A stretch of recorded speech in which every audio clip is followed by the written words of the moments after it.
Larissa Ketlin é daqui, não, né?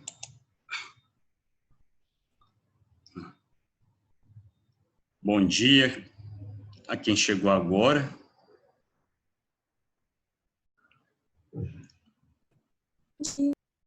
Tudo bem, Loriana?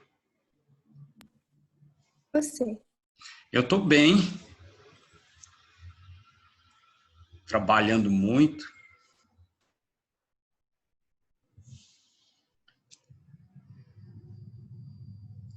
Então, chegamos hoje, que é a última aula, a meu ver, da nossa segunda etapa. Já caminhamos, então, para a terceira etapa. Eu preciso hoje fechar as notas de vocês. Então, eu vou passar uma atividade avaliativa para fazer durante a aula. Eu tinha passado uma atividade avaliativa, pouquíssimos fizeram. Vocês não podem ficar desanimados nesse aspecto. Inclusive, eu havia até dito que...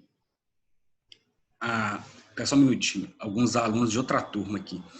Eu havia até dito que os textos que se destacaram seriam publicados em um livro e, mesmo assim, poucos fizeram. E é algo que é fundamental para o currículo, né, quando vocês forem trabalhar em empresas, seja no âmbito acadêmico também, ter uma publicação, né? De qualquer forma, então, eu vou passar a atividade avaliativa, que é a respeito de um documentário, curto, né, sobre o papel dos indígenas na nossa formação cultural. Essa série de documentários que são em animação, eu considero muito interessantes até como repertório cultural para o Enem, porque são vídeos muito ricos, né, feitos de forma não cansativa e bastante didáticos. Então, eu creio que é interessante que vocês acessem, fica no YouTube disponível, que vocês acessem a outros vídeos dessas séries. Porque durante a pandemia é algo que não escolhemos, não é? É algo que aconteceu por uma contingência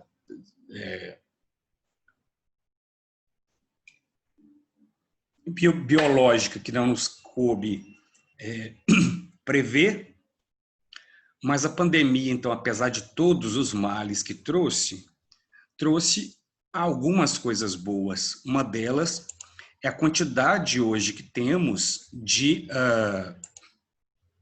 cursos disponíveis, muitas vezes gratuitamente, de vídeos explicativos. Nós, professores e alunos, aprendemos a utilizar a tecnologia como em nenhum outro momento antes, né? Então, tivemos que aprender forçadamente muitas coisas. Então, de tudo o que a pandemia nos tirou, trouxe também algumas coisas, né? Bem, então, a partir desse vídeo,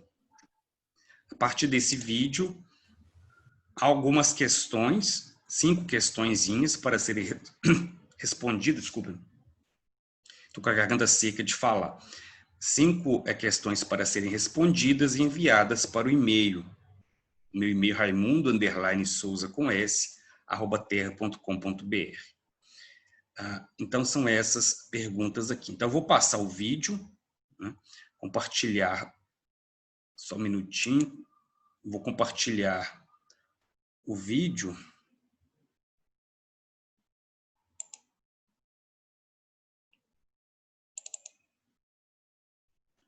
Se vocês não estiverem ouvindo, me falem. Nossa, algumas pessoas que não são dessa turma estão pedindo para entrar.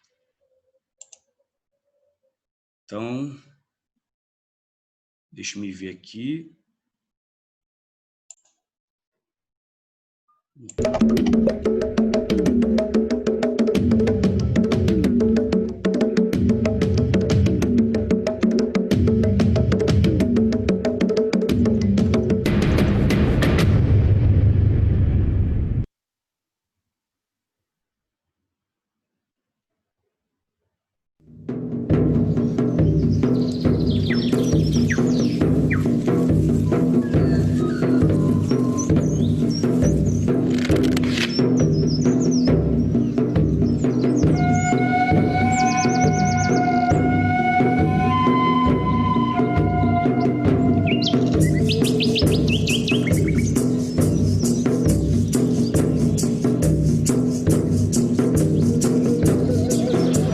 Cristóvão Colombo navegou até a América em 1492, pensou que tivesse chegado às Índias, batizando de índios os nativos que encontrou.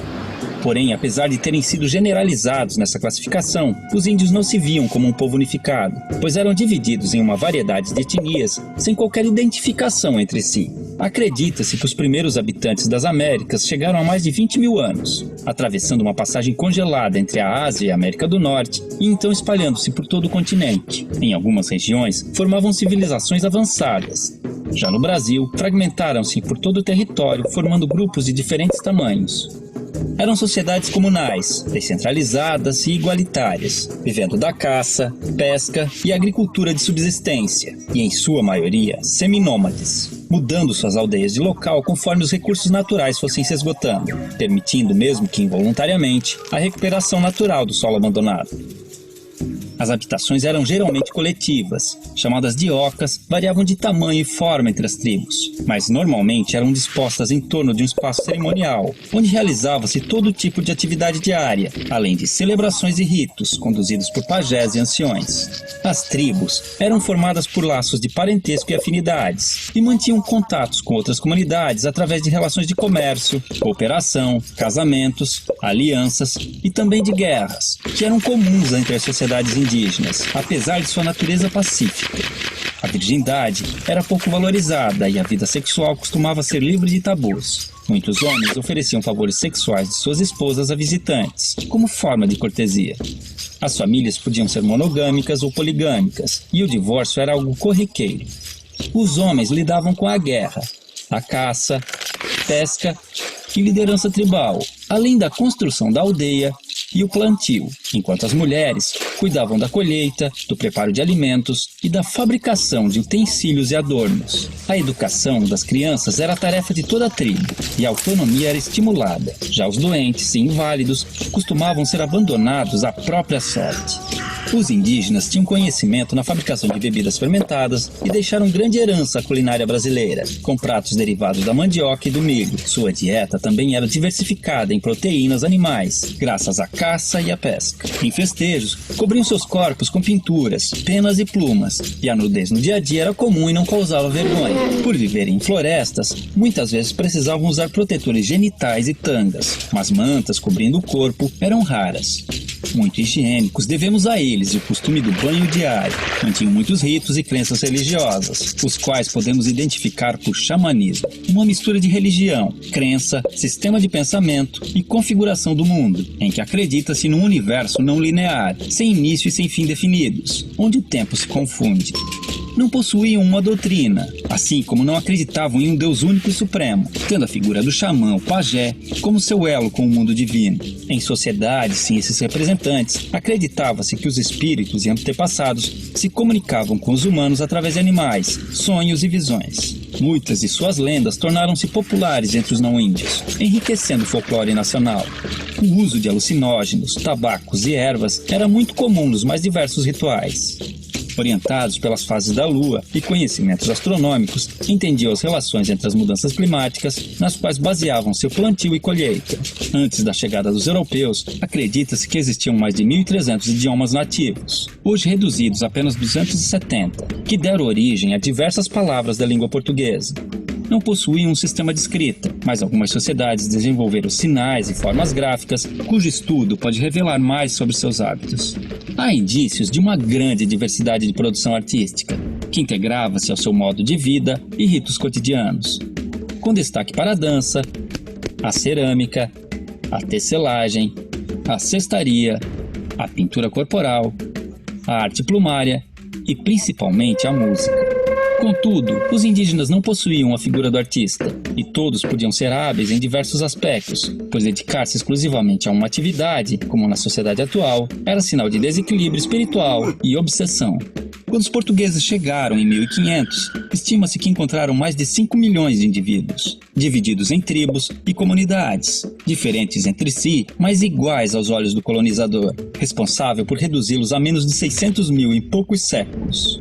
Desconhecendo invenções ocidentais como o espelho, a roda e as armas de fogo, o choque cultural foi enorme, assim como o fascínio dos indígenas, que ainda viviam em sua pré-história. 3 armas foram fundamentais para o domínio dos colonizadores sobre os nativos. A arma de fogo, aliada nas conquistas das tribos e determinante na aceitação da superioridade portuguesa pelos índios remanescentes. A Bíblia do Jesuíta, responsável pela aculturação dos indígenas e a adequação ao moralismo cristão dos ocidentais. E uma invisível e poderosa arma biológica, inicialmente de forma involuntária, mas por vezes criminosa, o contato com os estrangeiros espalhou doenças e epidemias, às quais os nativos não possuíam imunidade, dizimando-os aos milhares e facilitando a ocupação de suas terras, como aconteceu no sul do Maranhão, onde fazendeiros deram roupas infectadas com varíola para as tribos locais.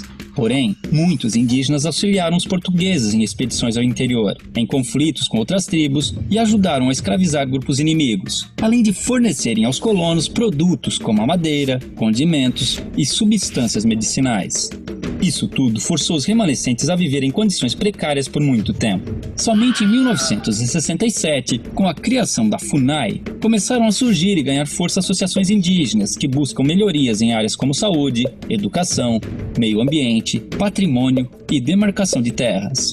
Em 1961, foi criada a primeira reserva indígena brasileira, o Parque do Xingu, representando um grande avanço nas conquistas desse povo. Há hoje no Brasil comunidades indígenas em todos os estados, e muitas lutam pela sobrevivência e manutenção de seus costumes e tradições, sendo constantemente ameaçadas pelo agronegócio, que busca expandir seu território, mesmo através de métodos irregulares. Muitos índios são mortos em conflitos ou expulsos de suas terras, acabando em situação de pobreza nas grandes cidades, vítimas de preconceito e violações de direitos humanos. Como se não bastasse, alguns povos começaram a sofrer novas influências de grupos religiosos neopentecostais, que, impondo conceitos como o pecado e a culpa, geraram conflitos internos, fazendo os índios verem no suicídio uma saída para seus problemas. Contudo, ainda existem tribos isoladas no mundo moderno, vivendo como seus ancestrais, principalmente na região amazônica. Outro caso interessante são grupos que vivem em cidades e reivindicam a condição de povo indígena, num processo conhecido como etnogênese, pois, de acordo com a antropologia,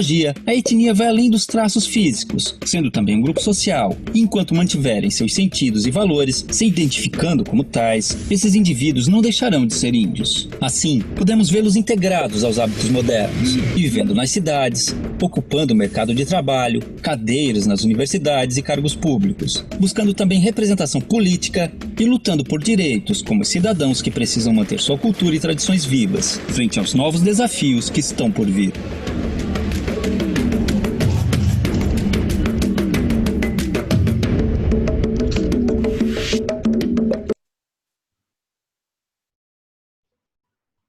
Bem, então, esse vídeo apresenta para nós, só um minutinho, esse vídeo apresenta para nós uma síntese da trajetória dos indígenas na América Portuguesa, desde 20 mil anos atrás, quando eles teriam chegado aqui até os dias atuais. Estamos numa época em que os indígenas têm sido muito atacados na nossa cultura, mais do que há muito tempo não se via.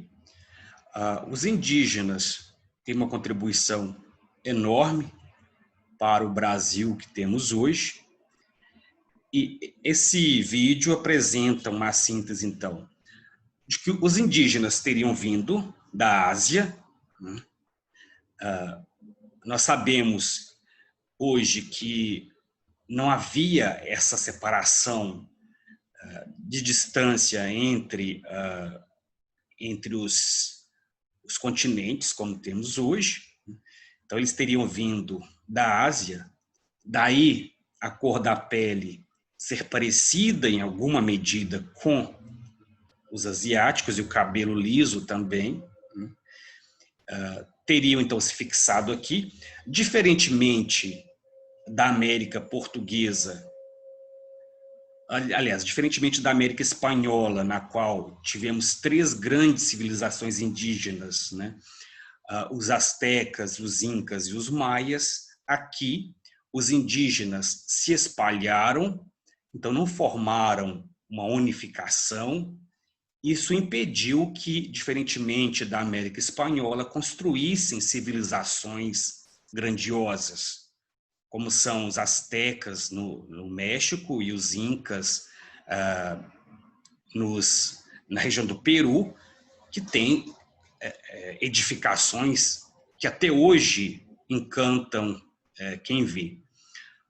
Então, aqui na América portuguesa, os indígenas se espalharam em tribos menores que viviam em guerra entre si. Isso impediu que crescessem como uma unidade.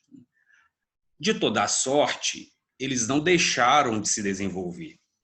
Tinham conhecimentos de astrologia, de astronomia, de técnica, de plantio, cultivo, de artes como a música, a dança, a tecelagem, a pintura. Tinham médicos à moda deles, né? Curandeiros. Tinham também uma riqueza culinária. Enfim, eram uma civilização que foi desconsiderada pelos portugueses, né? Como se eles não tivessem uma cultura. E vemos também nesse vídeo como os portugueses conseguiram se impor graças à arma de fogo, à Bíblia e às doenças que eles trouxeram, que dizimaram muitos e muitos indígenas, porque não tinham aqui um sistema imunológico para lidar com doenças trazidas da Europa. Esses indígenas, então, foram ensinados que a vida que levavam era uma vida de pecado. Isso confundiu a cabeça de tantos indígenas, né? Que muitos suicidaram. Então, aqui nós temos uma síntese dessa contribuição indígena que se faz muito presente no nosso vocabulário. Muitas palavras que usamos são indígenas, sobretudo palavras ligadas ao nome de frutas e plantas e também ligadas a alguns instrumentos musicais. Então, açaí, cupuaçu, jiló, taioba, jacaré, jabuti, jiboia, javali, são palavras indígenas, né, que nós incorporamos ao nosso vocabulário. Geralmente palavras que têm muito J e palavras estranhas, né, são de origem tupi-guarani. Professor, e no caso da mandioca ou da macaxeira, assim? Também no caso mandioca, a palavra foi modificada, que é manioca, né?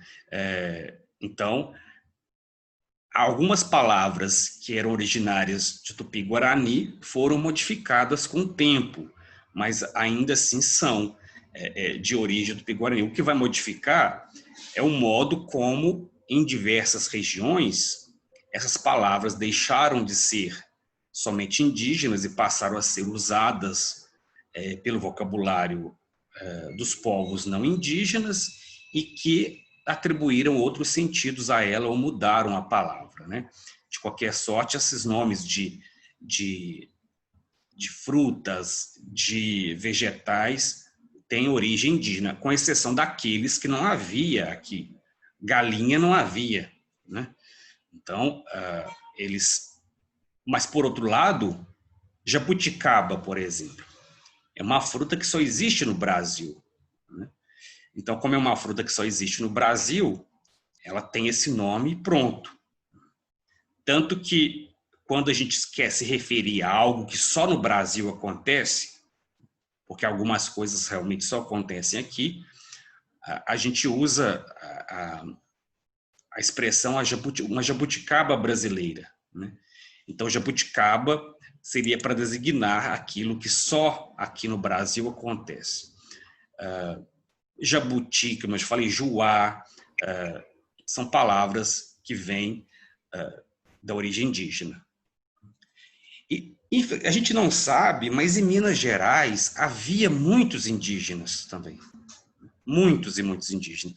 Mas como aqui foi o ciclo do ouro, né, os bandeirantes tiveram que matar os índios aqui de Minas Gerais para tomar o ouro, né? Mas aqui havia tribos indígenas e, inclusive, tribos indígenas muito violentas, muito agressivas, que eram os aimorés, né? Os aimorés eram de Minas, tanto que nós temos até uma marca de biscoito aimoré, né? E tem um índiozinho no desenho, é um índio, eles eram guerreiros experientes, diferentemente dos tupis, que eram muito mansos, né? E foram exatamente os tupi-guaranis que receberam os europeus. Daí essa recepção não violenta, né?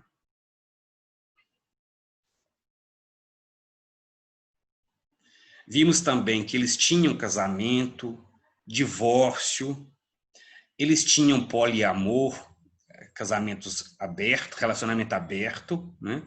Então vejam que eles tinham uma mente bem moderna para a época deles. Então como que a gente pode dizer que eles eram primitivos, não é?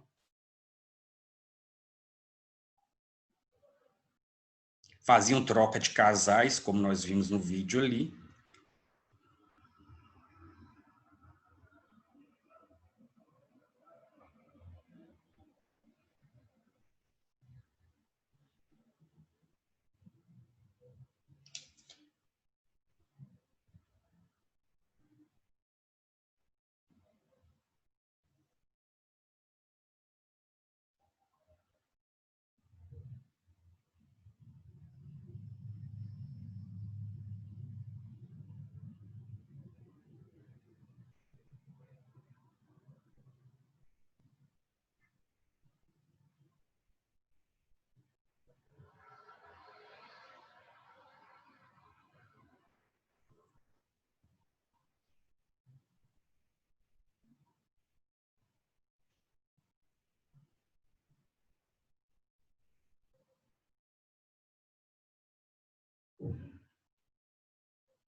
Então não precisem copiar a pergunta, só a resposta.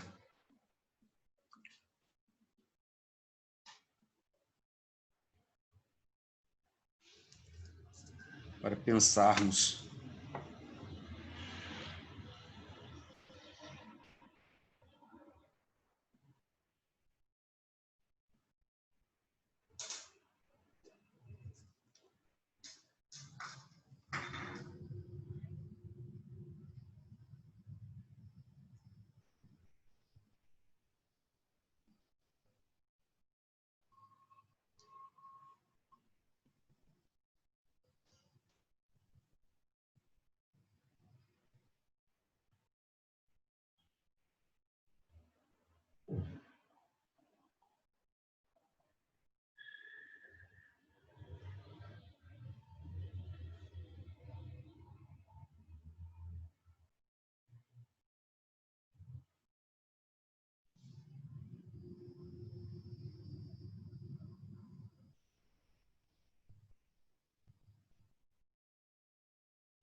Professor, Sim, só vai até às 5?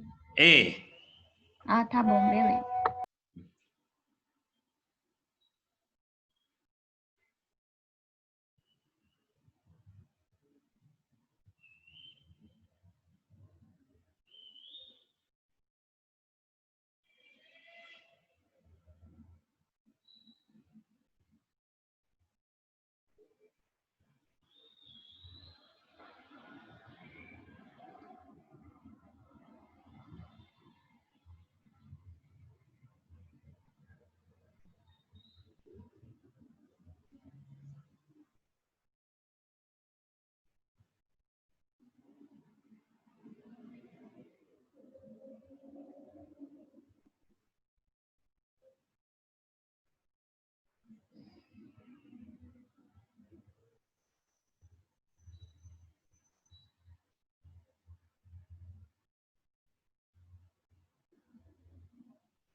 E o meu e-mail é raimundo_souza com s, @terra.com.br.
Para quem chegou depois, essa é uma atividade avaliativa para fechamento da segunda etapa.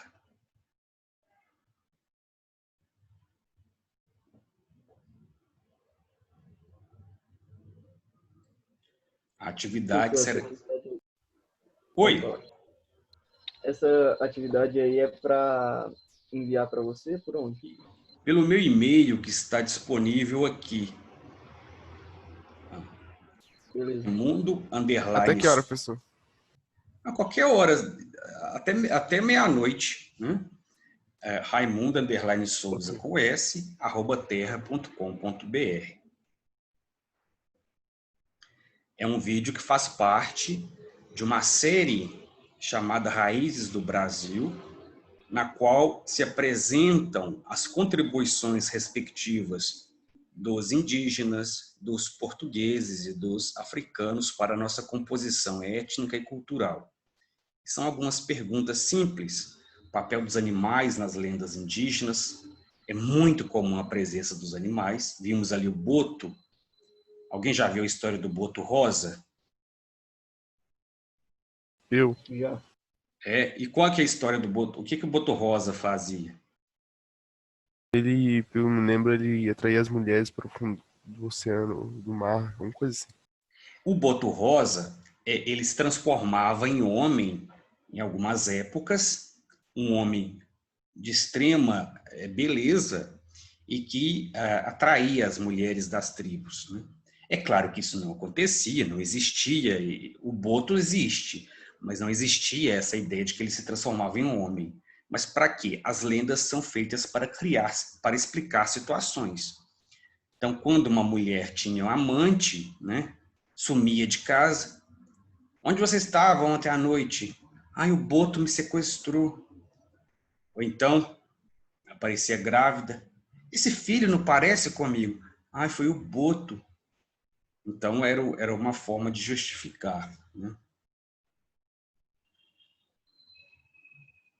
Engraçado que essas lendas, elas existem também. Há lendas urbanas. Quando eu era pequeno, morava em Tiradentes, então era um ambiente ainda muito...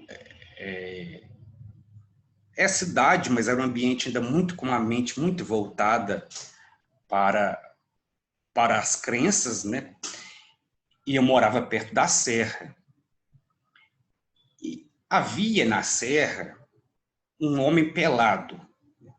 Então diziam que ele morava na serra e aparecia pelado.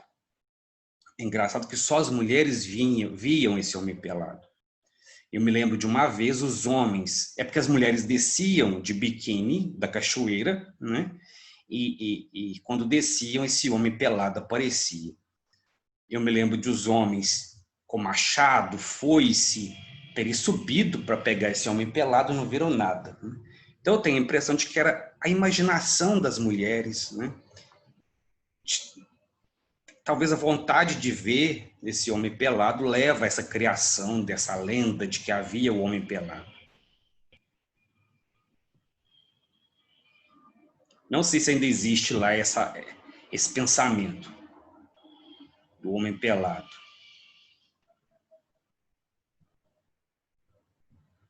Mas é curioso que somente as mulheres é que viam, nenhum homem nunca viu.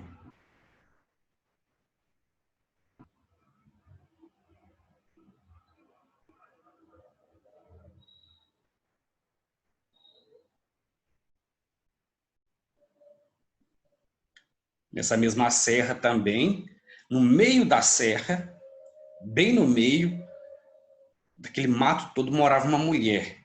Isso era verdade, ela morava lá. Não sei como, mas morava no meio da serra, sendo que só mato. E era uma mulher rica, então morava lá naquela serra. Dizia que o marido estava enterrado dentro da própria casa, né? Ela fez a sepultura dentro da própria sala, em que o homem está enterrado, e ela morava com a onça. Dizem que ela tinha uma onça, né? E a gente morria de medo de passar. Quando passava perto da propriedade dela, porque tinha que passar para subir, para ir à cachoeira, a gente morria de medo era um terror passar ali, porque eram muitos cachorros latindo ferozmente, aquela casa toda fechada de mato, mas era uma mansão, mas no meio do mato. Eu ficava assim, sem entender como que alguém podia viver ali. E diziam que a onça a protegia.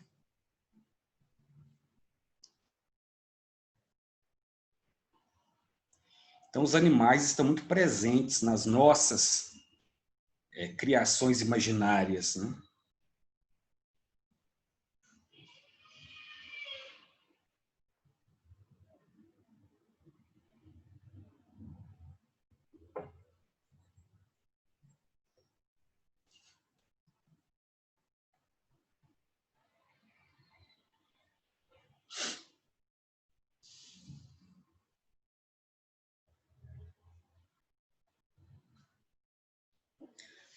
Alguém conhece alguma lenda indígena?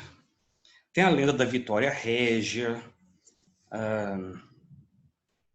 a lenda da Índia. Eu ficava muito tocado com a lenda dessa Índia, porque explicava a origem do rio. O namorado da Índia foi embora, acho que foi caçar alguma coisa no mar, pescar. Ele não voltou, toda vez ela ia até o lugar. Mas não era o mar, não, ele sumiu numa certa região. E ela chorava, chorava, chorava, e de tanto ela chorar, formou um lago, né, com as lágrimas dela. Era a Índia Potira. Eu ficava muito comovido com a história dessa Índia. Achava que era verdade, né? Ela sempre se desidratava de chorar e voltava todos os dias lá para chorar de novo.